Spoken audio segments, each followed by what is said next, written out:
జై శ్రీకృష్ణ. అందరికీ శుభోదయం. తిరుప్పావై దివ్యవ్రతంలో 30వ రోజు చివరి రోజు గోదాదేవి మనకు అందించిన 30వ పాసురం ఫలశ్రుతికి చేరుకున్నాం.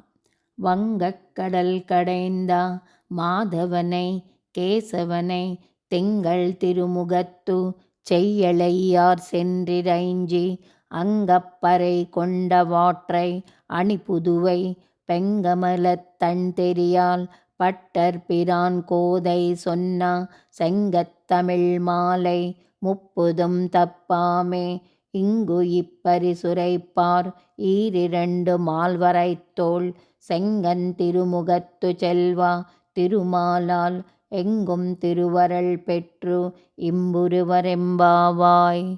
సాగరాన్ని దాటించే నావ ఒకటైతే సంసారం అనేటటువంటి సాగరాన్ని దాటించేది విష్ణు అనుగ్రహం. విష్ణువు అనేటటువంటి నావ ఏదైతే ఉందో అది ఎవరు ఎక్కినా సరే అది తీరాన్ని చేరుస్తుంది విష్ణువు అనుగ్రహంతో. గోపికలు ఈ పాసురములో సముద్ర మదన వృత్తాంతాన్ని ఒకసారి స్మరిస్తూ ఉన్నారు. ఎందుచేతనంటే క్షీరసాగర మదనములో ఒకవైపు దేవతలు ఒకవైపు రాక్షసులు ఉన్నారు. మందర పర్వతముతో సముద్రాన్ని చిలికేటప్పుడు కింద నీటిలో భగవానుడు కూర్మరూప అవతారంలో ఉండి పర్వతము మునిగిపోకుండా పర్వతాన్ని నిలుపుతూ ఉన్నారు. స్వామి ఇటు కూర్మావతారంగా అటు ధన్వంతరి అవతారముగా మరొక వైపు మోహిని అవతారంగా ఎన్నెన్ని అవతారములతోటి ఏకకాలంలో. క్షీరసాగరాన్ని చిలికేటప్పుడు వాసుకి అనే సర్పంలో స్వామి ఉన్నారు. మందర పర్వతం పగిలిపోకుండా కింద నీటిలో మునిగిపోకుండా కాపాడుతూ అందులోనూ ఉన్నారు. స్వామి దేవతలలో ఉన్నారు. రాక్షసులకు నిరాశ కలిగించకుండా స్వామి వారిలోనూ ఉన్నారు. జలం అల్లకల్లోలం అవుతుంటే స్వామి ఆ క్షీరసాగరములోనూ ఉన్నారు, క్షీరములో కూడా ఉన్నారు. ఇలా అన్నింట్లో ఉన్న మా స్వామి ఎంత కష్టపడ్డావయ్యా అని ప్రార్థిస్తున్నారు గోపికలు. ఎవరైతే ఈ భూమండలానికి మణిపూసలా ఉన్నటువంటి శ్రీవిల్లిపుత్తూరులో మహాభక్తాగ్రణ్యుడైనటువంటి భట్టనాథుల పెరియాళ్వార్ల యొక్క ప్రేమ పుత్రికగా పుట్టినటువంటి నేను ఆండాళ్ కోదై గోదాదేవి అని పేరు గల నేను చెబుతున్నాను. తమిళ భాషలో ఉన్నటువంటి ఈ 30 పాసురములను ఈ 30 రోజుల పాటు ఎవరైతే క్రమం తప్పకుండా సేవిస్తారో, ఎవరైతే ఈ వ్రతాన్ని చేస్తారో, భగవన్ నాకు ఎలాంటి దివ్యమైనటువంటి ఫలాన్ని ఇచ్చావో, స్వామి ఏమి ఫలాన్ని ఇచ్చారంటే రంగనాథ స్వామి తనలో ఐక్యం చేసుకున్నారు ఆండాళ్ తల్లిని. 4 ప్రకారాలైన మోక్షాలను కూడా అనుగ్రహించి తనలో లీనం చేసుకున్నారు. అందరి కళ్ళ ఎదురుగా అనేక వేల ప్రజల మధ్యలో శ్రీరంగం దివ్యక్షేత్రంలో అందరూ చూస్తుండగా ఆండాళ్ తల్లి నవవధువుగా అలంకరించుకొని వస్తే ఆండాళ్ తల్లిని అర్చారూపంలో ఉండేటువంటి రంగనాథ స్వామి తనలో లయం చేసుకున్నారో అందరూ చూస్తుండగానే. నన్ను ఎలాగైతే స్వీకరించావో ఈ 30 పాసురములు ఎవరైతే చెబుతారో, క్రమం తప్పకుండా సేవిస్తారో వారికి కూడా ఇదే ఫలాన్ని ఇవ్వవలసింది.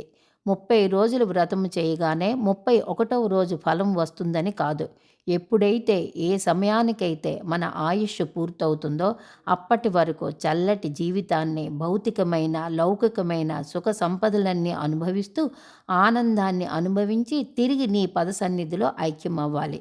అటువంటి వరాన్ని 30 పాసరముల మాలగా ఉన్నటువంటిది ఎవరైతే వ్రతముగా ఆచరిస్తారో నేను ఆండాళ్ చెబుతున్నాను వారందరికీ ఈ వరం ఇవ్వాలి. ఎందుకు చెబుతున్నానంటే భట్టనాథుని ప్రియపుత్రికను నేను.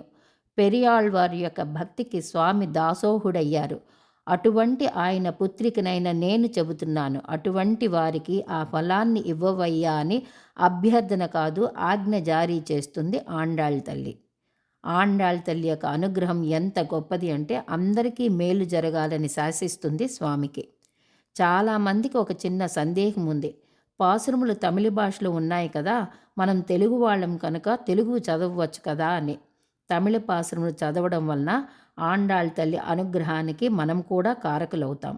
ఆండాళ్ తల్లి తన నోటి వెంట ఏ శబ్దమైతే వచ్చిందో అదే శబ్దంతో మనం పలకడం వలన ఆండాళ్ తల్లే పలికినట్లు భావిస్తారు శ్రీకృష్ణ పరమాత్మ.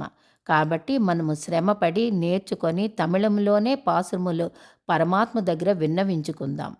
ఈ ధనుర్మాసంలో తులసి పూజ చాలా ప్రశస్తమైనది. గోవులకు శాస్త్రోక్తంగా పూజ చేసి పచ్చిక మొదలైనవి పెడితే సమస్త దేవతలకు మృష్టాన్న భోజనము పెట్టిన ఫలితం కలుగుతుంది. అన్ని రకాల యజ్ఞయాగాదుల ఫలితం, అన్ని పుణ్యతీర్థాలను సేవించిన ఫలితం దక్కుతుంది. లక్ష్మీదేవి స్వరూపమైన ఆండాళ్ తల్లి కలియుగములో విష్ణు చిత్తుని ఇంటిలో పుట్టి శ్రీ రంగనాథ స్వామిపైన భక్తి పరాకాష్ఠ స్థితికి చేరిపోయి ఆమెలో స్వామిపైన కలిగిన భావనలే పాసురముల రూపంలో 30 రోజులు 30 పాసురములు అందించింది ఆండాళ్ తల్లి. నిజానికి ఆమె ద్వాపర యుగములో లేదు. కృష్ణ దర్శనము చేసుకోలేదు, గోపికలతో కలవలేదు, శ్రీవ్రతం ఆచరించలేదు, మార్గశీర్ష స్నానము చేయలేదు. అన్నీ కూడా ఆమెలో కలిగిన భావనలే.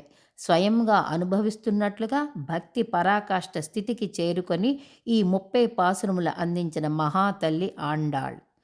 ఈ ధనుర్మాసంలో 30 రోజులు 30 పాసురములు సేవనము చేసిన వారందరికీ నా హృదయపూర్వక ధన్యవాదములు, వందనములు. ఆండాళ్ తల్లి అనుగ్రహము అందరికీ కలుగ్గాక. ఆండాళ్ తిరువడిగళే శరణం.